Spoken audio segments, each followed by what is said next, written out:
uyu munsi ntabwo bitunguranye ariko kandi muraza kubona igisa n'agashya bafite amatsiko noneho y'ubutumwa bwawe bwa nyabwo akenshi wasangaga abantu babaza ibibazo bitandukanye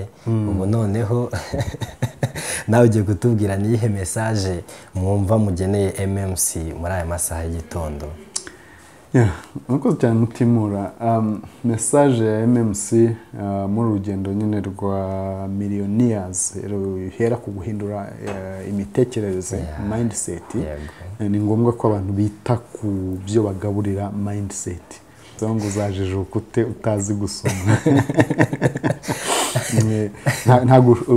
ntabwo ushobora kujijuka udasoma. Ndashishikariza abagize MMC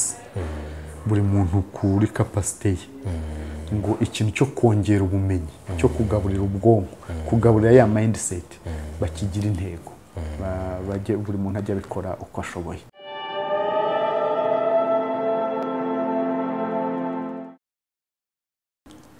Twongeye kubaha ikaze nshuti bakunzi b'Ubukire Nyabwo TV. Uyu ni wa mwanya mwiza,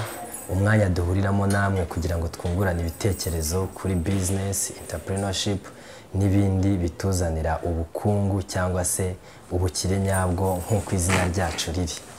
Rero muri uyu mwanya nk'uko musanzwe mubizi tuba dufite message twageneye MMC cyangwa se Millionaire Mindset Club. Uyu munsi ntabwo bitunguranye ariko kandi muraza kubona igisa n'agashya. Noneho dufite umutumirwa musanzwe mumenyereye ariko noneho uwo mutumirwa ntabwo asanzwe, reka abibwire. Urakoze cyane Justin. Nge bari kuri iyi communauté Ubukire Nyabwo TV bari muri communauté ya MMC ni abantu tumenyeranye ntibamenyereye nk'umutumirwa bamenyereye nakira abandi ariko uyu munsi nanjye nje ndo kwakirwa so nishimiye ikaze mu mpaye. Murakoze. Nitwe Mable Nkuranga bashobora kuba nshobora kuvuga ngo abantu bose turaziranye kugasanga hari urebye nonaha adasanzwe arebaho. Nitwe Mable Nkuranga nkaba nanjye nkunda gutanga message zifasha abantu mu iterambere kuko nzi ko buryo umuntu ashobora guterwa umwete n'undi akagera kuri byinshi cyangwa umuntu ashobora no gucibwa intege n'abantu n'icyo yarashoboye kikamunanira. Niyo mpamvu umurimo nk'uyu nguyu numva ari umurimo w'ingenzi cyane. Niyo mpamvu twavuze ko bisa nk'ibidasanzwe nubwo bisanzwe turabakire rero mu mwanya mutari musanzwemo. Nayo mpamvu abantu benshi ubu ngubu bafite amatsiko noneho y'ubutumwa bwawe bwa nyabwo akenshi wasangaga abantu babaza ibibazo bitandukanye ubu noneho nawe ugiye kutubwira niyihe message mwumva mugeneye MMC muri aya masaha y'igitondo. Nuko cyane mutimura message ya MMC muri urugendo nyine rwa millionaires ruhera ku guhindura imitekerereze mindset ni ngombwa ko abantu bita ku byo bagaburira mindset ni ngombwa ko abantu bita ku cyo baha ibitekerezo byabo ubwonko bwabo. Uyu munsi ndibanda cyane ku kijyanye no gusoma. Kera hari utunyamakuru twajyaga dusoma turi abana ibinyamakuru byo mu Kinyarwanda hari akitwaga Hobe ndayibuka habaga handitseho ngo uzajijuka utazi gusoma. Ntabwo ushobora kujijuka udasoma. No muri ibyo iterambere haba hari abantu bagenza urwo rugendo ushaka kugenda, haba hari abantu barebye bazi ibinogo biri muri iyo nzira, bazi amabuye ari muri iyo nzira, bazi aho ushobora gutera intambwe ugatambuka, bashobora kukugira inama kandi iyo nama ikagufasha. Ugasanga rero abantu benshi icyo kintu cyo gusoma ntabwo bagikunze. Hari n'umuntu wavuze ngo iyo ushaka kugira ikintu uhisha abanyafurika ugihisha mu bitabo uracyandika. Bajya babivuga ariko nkumva birambabaje kubera ko ku muntu wize gusoma no kwandika ukaba ubizi niba utaragize amahirwe yo kwiga gusoma no kwandika ibyo ngibyo birumvikana ntabwo ari we byaturutseho ariko ntabwo biba birangiriye aho kuko haje n'izindi nzira zitandukanye abasomye nabo nkamwe mwicaye aha ngaha hari ibyo muri gutanga kandi amatwi ashobora kubyumva cyane yewe n'ibyo bitabo no ku ikoranabuhanga hari ibyo basigaye bita audio books uragenda ugahitamo umutwe w'igitabo ushaka title ushaka bijyanye n'ibyo ushaka bikaboneka hari aho bigusaba kwishyura amafaranga ariko hari naho usanga biboneka for free cyane ugasanga igitabo umuntu yankishyizemo kandi afata n'umwanya aragisoma arakivuga ku buryo ushobora kuba uri mu kandi kazi ugashyiramo ekuteri mu matwi gutya ugakora hari umukecuru nzi atuye ahantu mu cyaro yarambwiye ngo ntabwo azi gusoma kandi akunda Imana nahise njya kumushakira ama audio agura memory card ashyira mu gatelefone ke gatoya mushakira audio z'ibitabo by'ijambo ry'Imana biri no mu Kinyarwanda ndangije ndabimuhereza ubu yiga ibyanditswe byera na Bibiliya iri muri audio oya na Bibiliya hari ahantu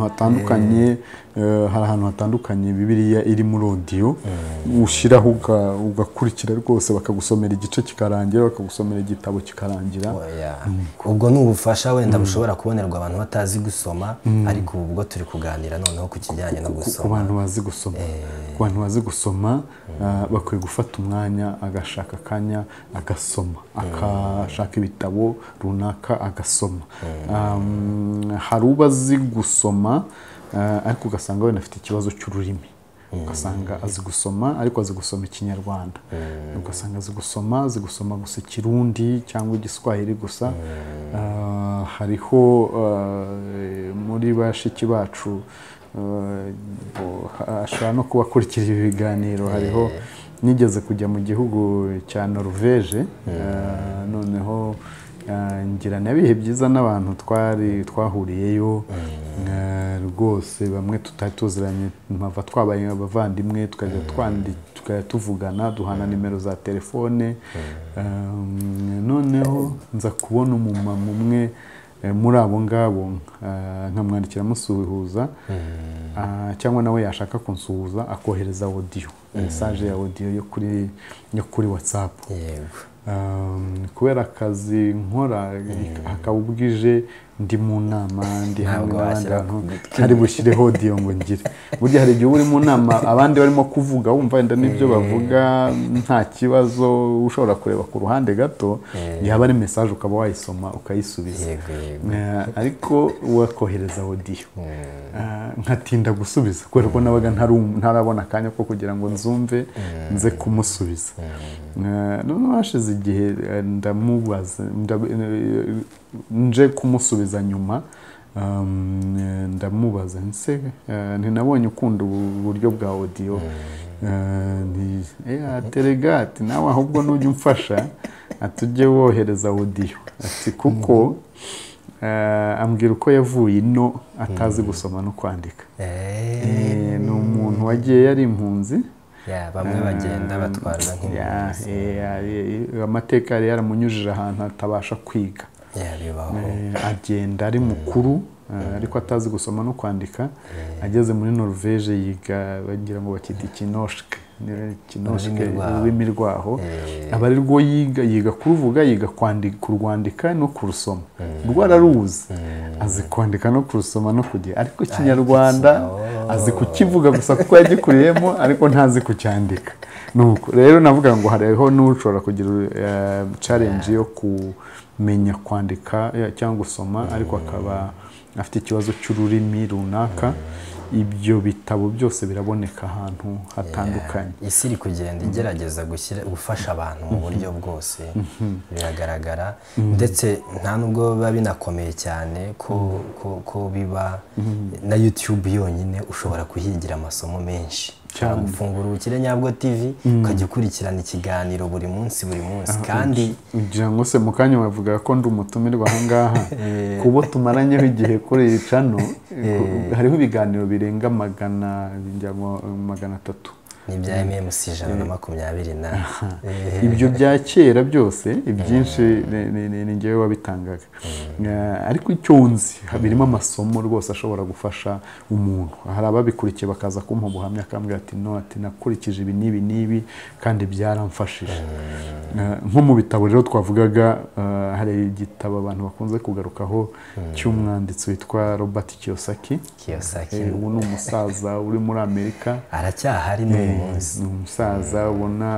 nubwo ari umunyamerika ariko afite amaraso yo muri Aziya yanditse igitabo cyiza cyakunzwe ku isi numvise hari n'abafashe umwanya bagihindura bakivuga mu Kinyarwanda mu buryo bwa audio ni igitabo cyiza avuga uburyo yagize abapapa babiri cyitwa Rich Dad Poor Dad ni igitabo rwose kirimo amasomo meza ya personal finance y'uburyo bwo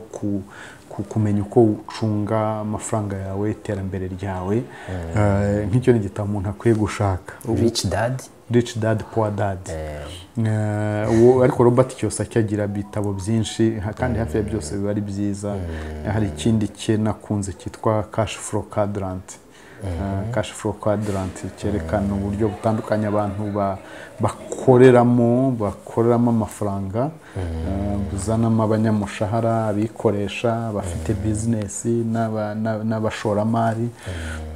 icyo ni kimwe hari igitabo nakunze cyane cyitwa The Richest Man in Babylon The Richest Man in Babylon ni agatabo keza cyane gacarenjinga mutagoranye buriya kiriya gitabo cya Rich Dad Poor Dad gisa nk'igitabo nanjye cyangumuye cyarangumuye cyashyize mu bitekerezo byanjye ibindi bintu ntari nsanzwe ndimo ku buryo kimaze kuncalenjinga ndavuga poor nuhe rich nuhe wona tekerezaga ko ari rich uzagusanga ari poor kandi ngiye murongo narimo wari uwo muntu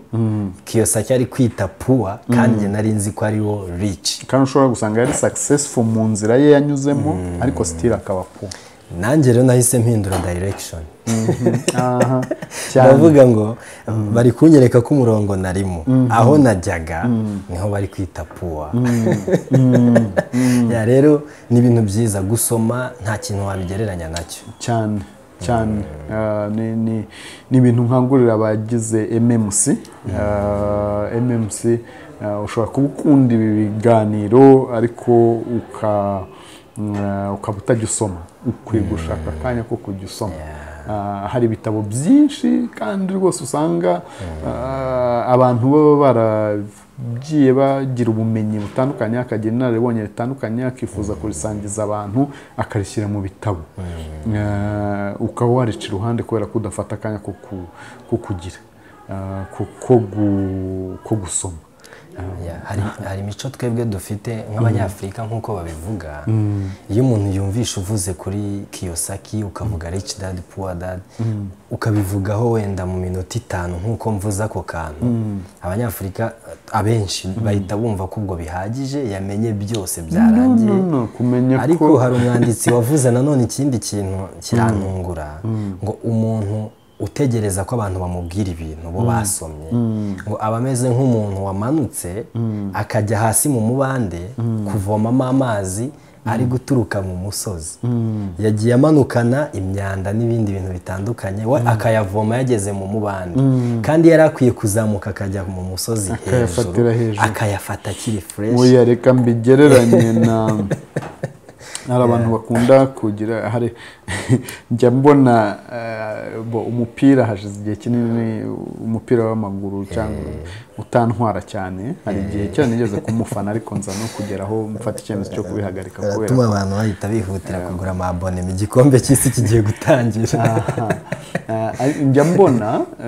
mu gihe gitoya ubu ntabwo umupira w'amaguru kimfata akanya rwose mu gihe iyo narebye hari igihe mbona nkabona abantu bagiye muri stade akajya afite n'akaradiyo afite akaradiyo ni imagine ko aba arimo kumva wa mupira arimo kureba, arimo arawureba, ari hari ku kibuga ariko arimo aranumva ko umunyamakuru awureba. Niba udukurikiye ukaba uri muri bene abo, uzakurikire wumve ko umunyamakuru arimo abivuga nk'uko urimo kubibona. Inshuro nyinshi umunyamakuru hari igihe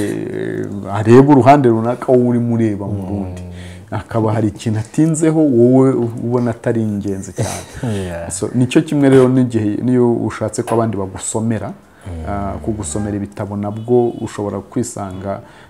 urimo ubaho ibyo weretswe n'abandi gusa, kandi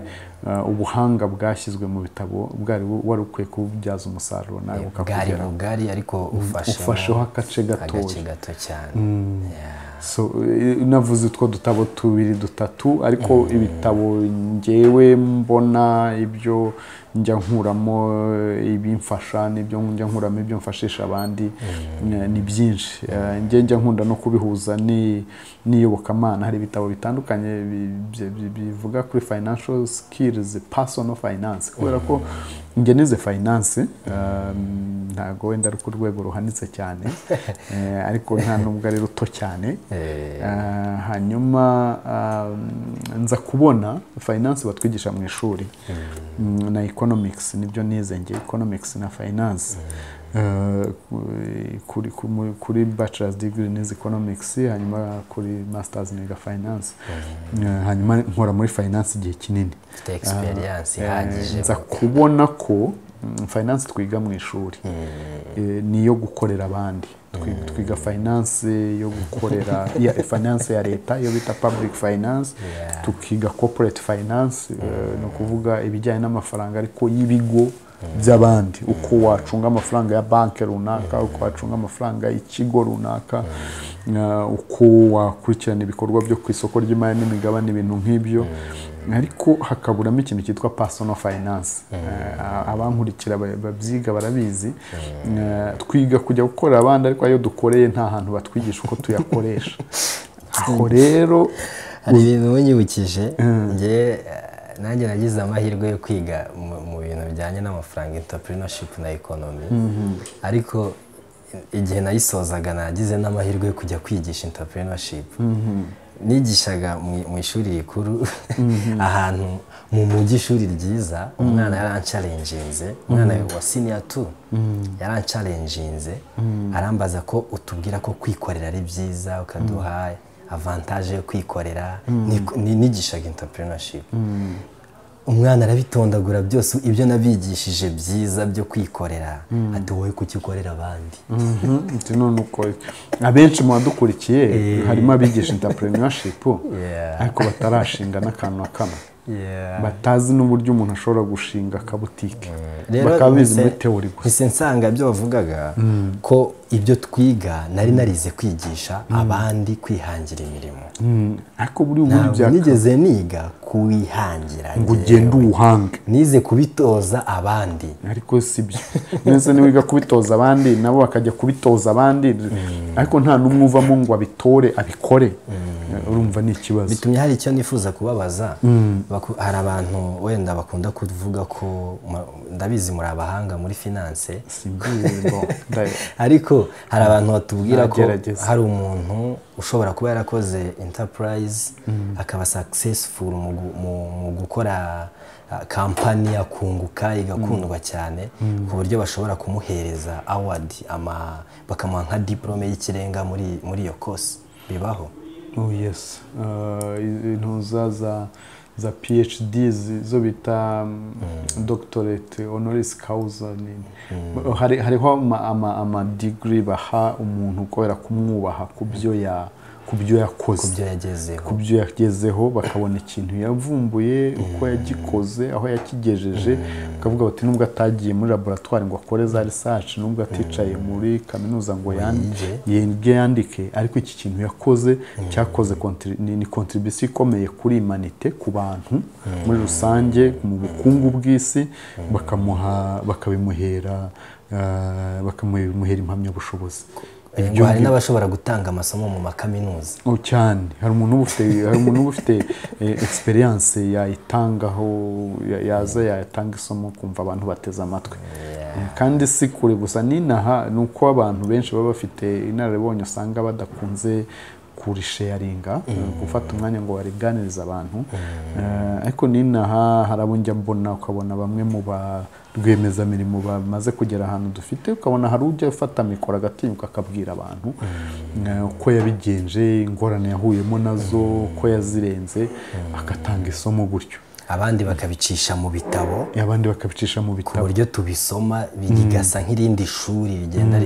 rigafatanya na rya rindi twize nenge kunyurira mu bitabo mfite muri computer yanjye bo ariko kera kuri kaminuza wajyaga muri bibliothèque ugasanga harimo ibitabo harimo ibinini urutabo rufite volume nini nk'encyclopédie n'ibindi abantu bajya babyita ngo ni rukangabaswa ntabwo nshaka gukangabaswa ahubwo message hari no kugira ngo dushishikarize abantu gusoma muri iyi nzira y'iterambere usome hari ibyo uzabonamo bizagufasha ahangaha nahoze mvuga ni ko njya mbihuza bimwe na bimwe n'ibyiyobokamana nk'aha mfitemo icyitwa God's plan for your money umugambi w'Imana ku mafaranga yawe harahanditse ngo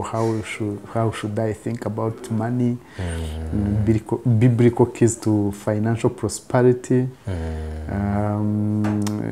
blessing to be a blessed to be a blessing guhawe umugisha kugira ngo nawe utange hari icyitwa breaking financial hardship witwa David Oyedepo hari icyitwa by the future hari icyitwa feasting on prosperity hari financial stewardship fixing the money thing harimo byinshi bimwe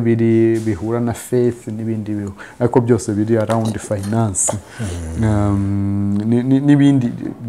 titles mfite z'ibyo ngewe njya ndebamo bikanyispira nkasoma ni byinshi wenda ntago hangaha nabirondora byose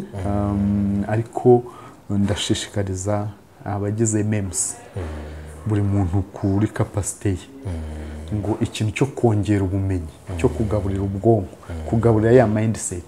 bakigira intego buri muntu ajya bikora uko ashoboye iyo niyo message nafite uyu munsi iyo ni contribution nziza muduhaye turabashimiye cyane kandi basaba ko n'ubundi mwazakomeza kuko iyi ni intambwe nziza